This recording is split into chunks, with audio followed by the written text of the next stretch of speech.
배비장전 알아요? 배비장전이랑 비슷해요. 칠판 보세요.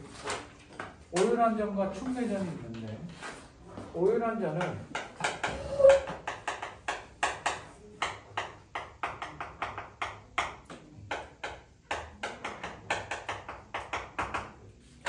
이렇게 나오겠죠. 얘는 배비장전을 왜 얘기했냐면 양반 풍자하는 거랑 조금 비슷해요. 김생이랑 이생이랑 친구예요. 서울에 베프 같이 공부하다가 김생이 먼저 과거에 급제를 해요. 그래서 어디로 가냐면 평양 감사로 가요. 이생이 공부하니까 집에서 뭐 좀 힘들까봐 부릅니다. 야, 평양 와라. 갑니다. 가서 이생이 공부에만 전념할 수 있도록 공부하게 만들어줘요. 근데 고지식하게 공부만 하니까 김생이 뭔가 생각을 가지고 기생 오율왕과 모의를 합니다. 싸바싸바 해서 얘를 뭐 해라? 꼬셔라. 그리고 이생을 꼬시기 시작합니다. 옆에 가서 그지?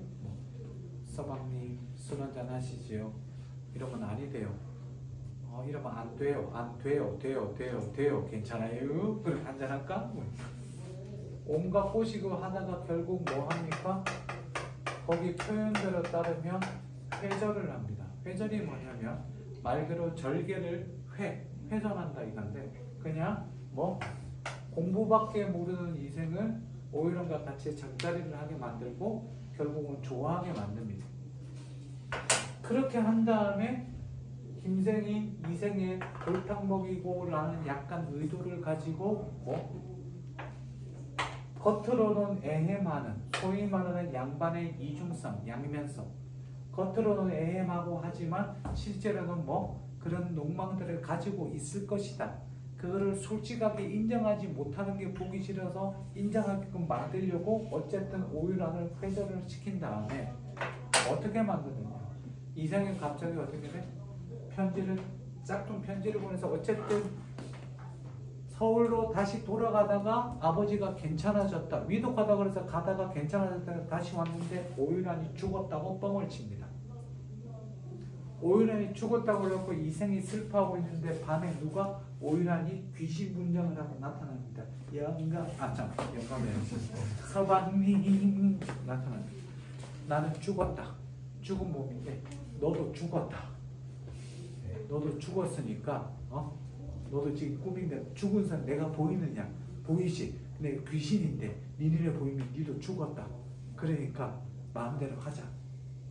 그런 다음에 어떻게 되느냐? 진짜다. 그리고 나갑니다. 나갔는데 사람들 눈에 안 보인다. 우리는. 그러니까 우리 마음대로 하면 된다. 그럽니다. 실제로 보여 안 보여? 보이죠. 근데 인생 평양검사가 시내 백성들에게 명령을 내립니다. 절대 안 보이는 척하고 보이는 척하면 엄벌을 차고 좁혀겠다. 감옥에 갇힌다. 이렇게 얘기하니까 가서 얘들이 백성들 지나가는데 에 이렇게 해도 안 보이는 척하고 왜? 안 보이는 척 해야지. 그치? 감사가 혼낸다니까. 그렇게 하다가 이생이 그래? 그래갖고 홀딱 벗고 돌아다닙니다. 사람들이 그 보고 했는데 참 아니네. 왜? 안 보이는 척. 그래서 오율왕이 이생을 데리고 어디로 가느냐? 김생한테 갑니다. 가서 김생을 건드려봐요. 이렇게 찝쩍거려보고 건드려봐서 김생 모를 거다. 왜? 이생도 그렇게 믿었죠. 왜? 자기가 뭔 짓을 해도 사람들이 자기 안 하고 못 알아. 갑니다. 그래 김생 앞에 가서 장난치려고 하는데 김생이 갑자기 담뱃대를 가지고 이생 배를 쿡 찌르면서 디발로마 뭐하냐 이 새끼야 너 지금 뭔 꼴이야 어떻게 딱 벗고 병신아. 그제서야 이생이 What the fuck? 속았다 라는 걸 깨닫게. 두 사람한테 인사도 안 하고 그냥 서울 집으로 가요. 쪽팔리잖아요. 그죠? 집으로 와서 뭐 하느냐? 공부합니다. 엄청나게 공부한 다음에 뭐 과거에 급제합니다. 급제하고 나서 김생한테 복수하러 찾아갑니다. 복수하러 딱 갔는데 김생이 딱 하는 말이 맞다. 내가 그렇게 장난친 거 맞다. 근데 그렇게 한 이유가 네 공부시키려고 한 거다. 그리고 과거에 급제시키려고 올인하려 그렇게 한 거다. 그래서 너 급제하잖아. 그랬더니 이생이 그래? 고맙다 씨발. 그럼 알았다. 그러고 끝납니다. 씨발 여기가 이해가 안 돼. 그 씨발 김생이 사실대로 얘기해줄 그래 의도야. 실제로 김생이 그랬다고 치지만 그 의도에 이생이 그 듣고 그러냐? 그렇구나. 그래 알았어 고마워. 그래 넘어가는 게 좀 마음에 안 드시나. 어쨌든 그런 겁니다. 그래서 몇 페이지를 보시냐면 274번을 보세요.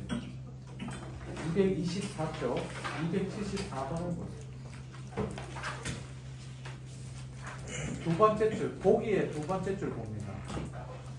감사가 이생을 회절하라는 동기는 유흥을 부정하고 선비로서의 고고한 면모만을 중시하는 이생의 가치 체계를 깨트림으로써 관리사회의 유흥문화에 대한 긍정이라는 자신의 가치 체계를 정당화하는 데 있고, 이생이 감사를 용서하는 것은 이생이 감사의 가치 체계를 인정하게 되었다.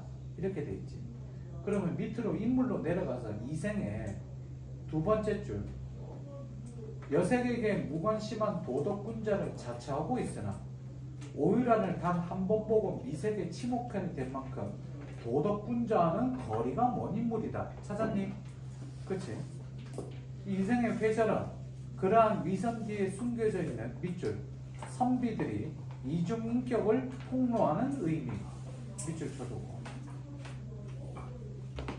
자, 김생은 조선사회의 이중적 규범에 적응한 인물. 밑줄 쳐두고. 다음 오유란 기생이고 지략을 가지고 있죠. 그렇죠? 다음 페이지 넘어가서 구성요소 봅시다. 위선과 호색. 호색이 뭐예요? 색을 밝히고 색을 좋아한다. 여자를 밝힌다. 이렇게 생각하시면 돼요. 혹은 남자를 밝힌다. 똑같습니다. 인간의 약점을 풍자하면서도 밑줄 계층 내부의 인간관계가 대립과 갈등을 극복하고 융화를 지향하는 공동체의식이 반영되어 있다. 나중에 화해하게 되죠. 주제 양반의 위선적인 삶에 대한 풍자가 됩니다. 됐습니까? 줄거리 아까 얘기했던 부분 꼭 한번 다시 읽어봅시다. 꼭 한번 다시 읽어봅니다. 됐습니까? 얘기했던 것 정도 되니까 보시면 됩니다. 데뷔장전 됐고요. 다음 춘매전 봅시다. 춘매전 보세요. 279번에 별표 하나 쳐주시고 279번 별표 하나 쳐주시고 자 80번, 81번 별표 칩니다. 280번, 81번 별표 치시고 문제 꼭 풀어보세요. 85번도 별표 하나 칩니다. 제가 요건 다음 주나 다다음 주에 다음 주쯤 줘야겠다. 보세요. 대땅 잘 만들었죠? 대땅 잘 만들었죠? 제가 만든 거 아니에요. 만들어 놓은 사이트를 찾았어요. 내가 만들었으면 내가 만든 척 한다거나 그따위 짓 하지 않습니다. 어떤 다른 선생님이나 다른 학생이 열심히 해놓은 거를 마치 다른 사람이 내 것처럼 그따위 짓 하지 않습니다. 요거 제가 중요한 작품들 예쁘게 편집해서 고전소설, 현대소설이나 이런 것도 이런 식으로 만들어서 편집해서 줄 테니까 복습하세요. 알겠어요? 그리고 출처를 밝히겠습니다. 누구의 적이라는 거. 알겠니? 봅시다. 여기는 제목이 그 다음 춘매전 봅시다.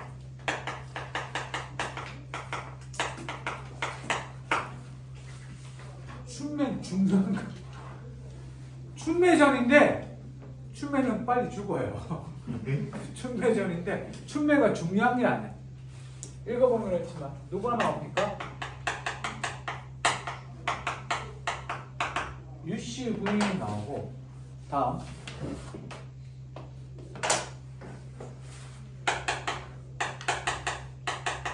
태평원이 나오는데 얘네 원님 덕에 나발 분다 할 때 그 원 있죠. 원님이라고 생각하면 돼요. 여기 이제 누가 나왔냐면 주인공도 춘매가 나와요.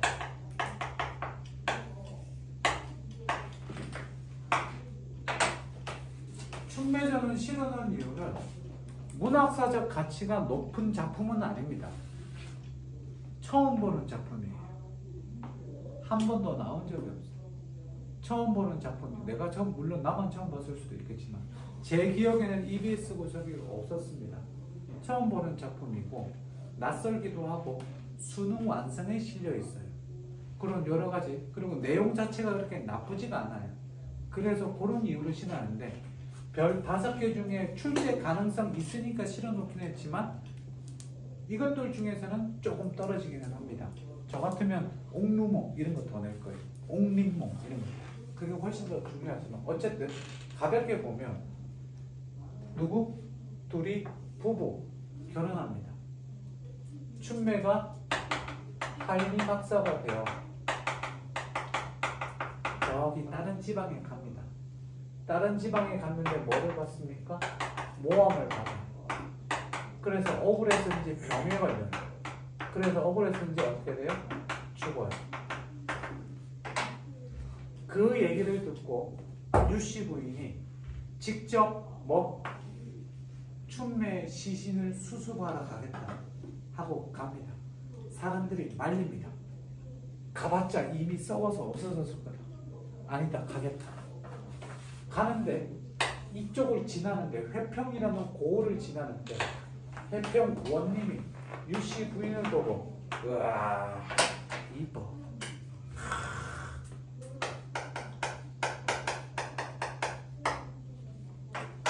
rape R-A-P-E 강간, 겁탈하라고 덮칩니다.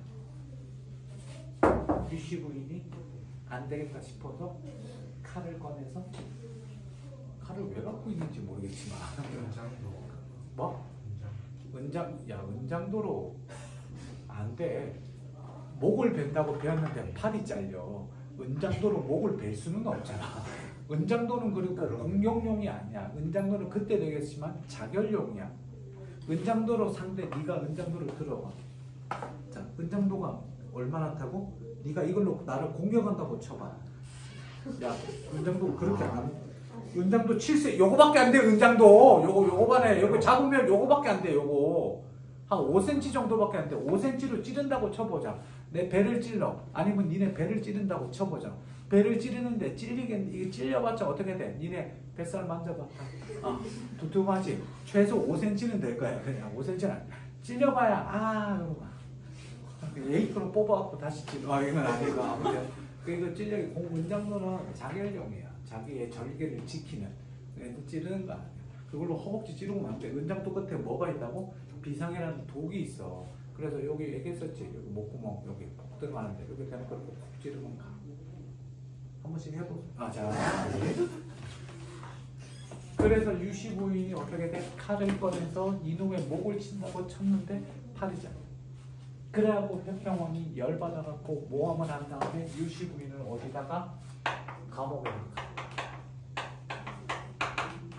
나중에 어떻게 알아갖고 좀 높은 사람이 와서 진상 파가고 이 새끼 보내고 유씨 부인을 풀어줘. 유씨 부인이 그래서 그제서야 몇 달이 지나고 나서야 여기 가서 자기 남편의 시신을 봤는데 시신이 어떻게 썩지 않고 그대로 있더래. 내 생각에는 영안실에 넣어놓은 게 아닌가. 그렇지? 냉동고에 이렇게 넣어놓고 있어. 왜? 부인이 야 시체 연고자가 있어야 시체를 처리를 하는데 연고자가 없으니까 시체 처리를 못하고 냉동고에 넣어놨겠지. 아니면 급속냉동? 뭐 이런 것도 이렇게 그래서 했더니 남편을 보고 죽어 있으니까 그러고 있다가 슬퍼하다가 수습을 하려고 그러는데 잠들었는데 꿈에 염라대왕을 봐. 남편이 거기 가서 염라대왕한테 가서 유씨 부인 우리 남편 살려내라. 억울하게 죽었다. 얘기했더니 염라대왕이 그래? 그러고 살려줍니다. 꿈을 깼더니 춘매가 살아나요. 황당해하지 마. 소설이야 소설. 그래갖고 행복하게 잘 살다가 됐습니까? 끝. 내용 자체는 되게 간단해요. 그래서 보시면 어디에요? 주제 연료 유시의 고행과 성취 이 정도로 보면 될 것 같아요. 됐습니까? 오케이? 다음 291번의 별표치입니다. 291번의 별표치고 293번의 별표치입니다.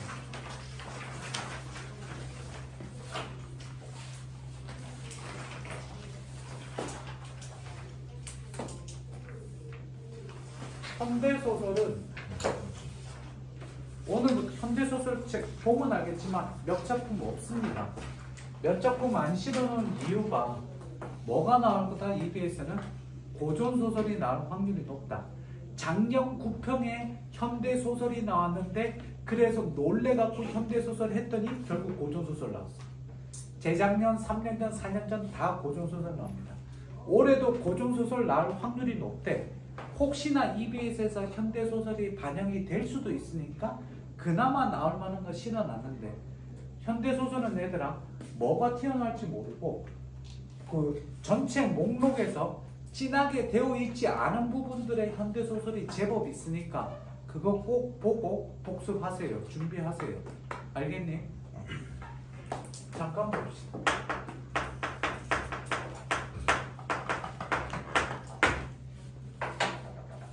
만세전, 영성서. 현대소설은 줄거리 세세하게 하지 않습니다. 고전소설, 늘 얘기했었지만 고전소설은 얘들아 고전소설은 서사 위주로 많이 나오기 때문에 줄거리를 자세히 알면 문제 풀 때 도움이 되지만 현대소설은 우리 아까 해상바가지 읽어봐서 알겠지만 줄거리 안다고 해서 그게 도움이 될까? 별로 도움이 되지 않습니다. 현대소설과 고전소설은 기본적으로 칠판 보세요. 기본적으로 둘 다 뭐? 내러티브, 서사.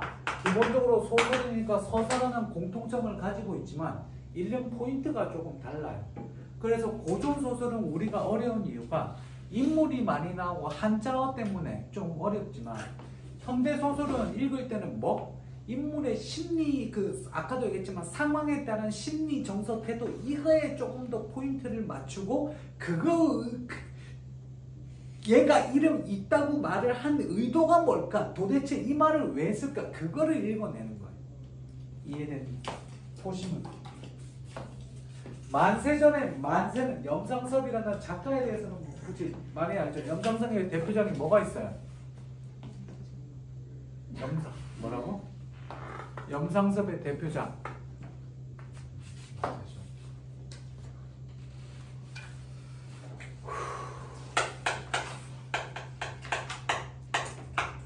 뭐예요? 3대. 문학 2학년 문학 때 배웠어. 자, 영상이 3. 조의관, 조덕기, 조상훈 됐습니다. 만세전에 나오는 게 만세전의 만세가 뭘까? 만세전 그러니까 무슨 전 이름 뭐 이런 거 생각하거나 아니면 무슨 가게 이름 이런 거 생각하는데 이 만세는 3.1운동의 그 만세예요. 6.25 대한독립 만세 6.25가 왜 나오지? 대한독립 만세 1919년 3월 1일 만세운동 이전이라는 뜻입니다. 됐니? 얘는요 주인공이 누구냐면 이인하예요. 이인하라는 인물이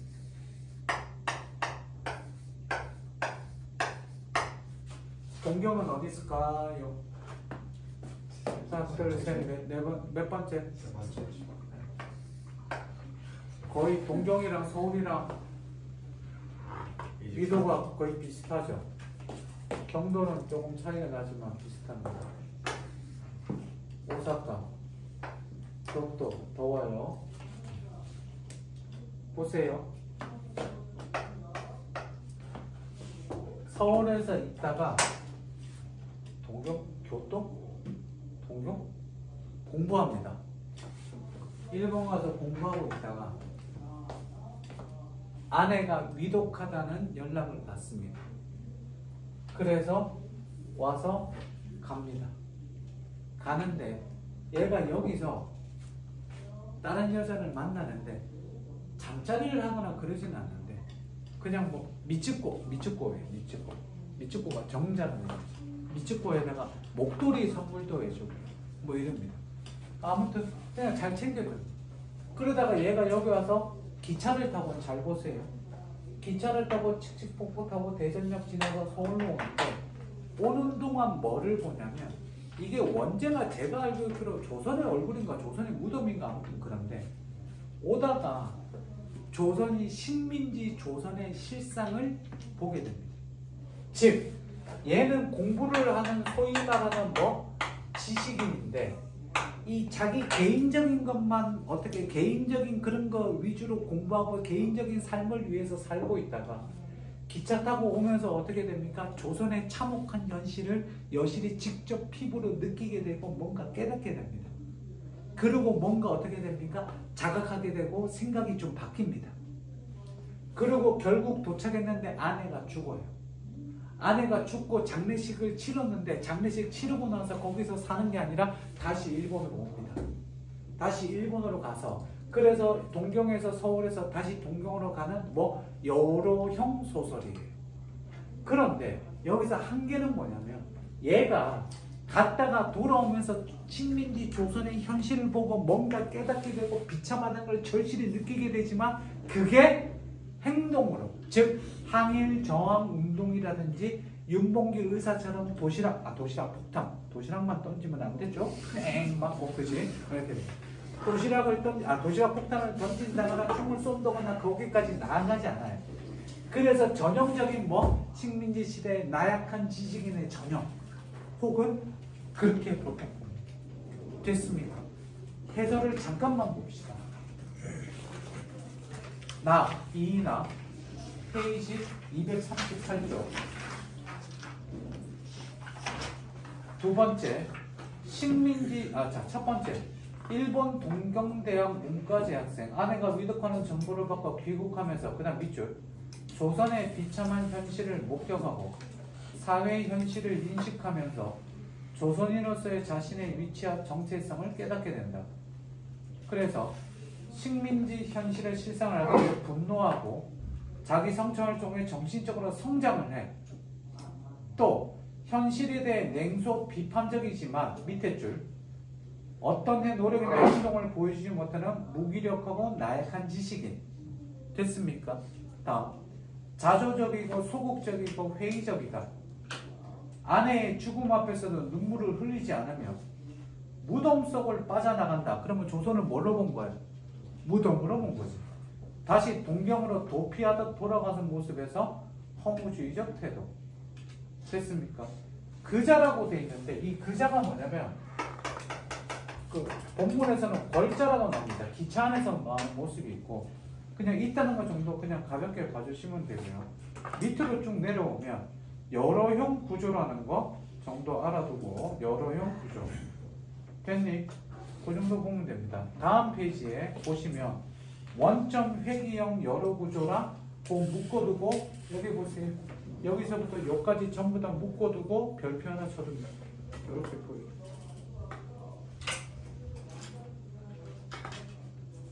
이렇게 묶어두고 별표 쳐주세요. 보이니? 이렇게 묶어두고 꼭 한번 읽어보세요. 됐니? 굉장히 그리고 염상석은 기본적으로 요거 하나 사실주의적이라는 거. 근데 리얼리즘이라는 거 생각해 주시면 돼요. 됐습니까? 여기까지 하겠습니다. 숙제 나머지 다 풀어오시면 돼요. 알겠어요? 안녕.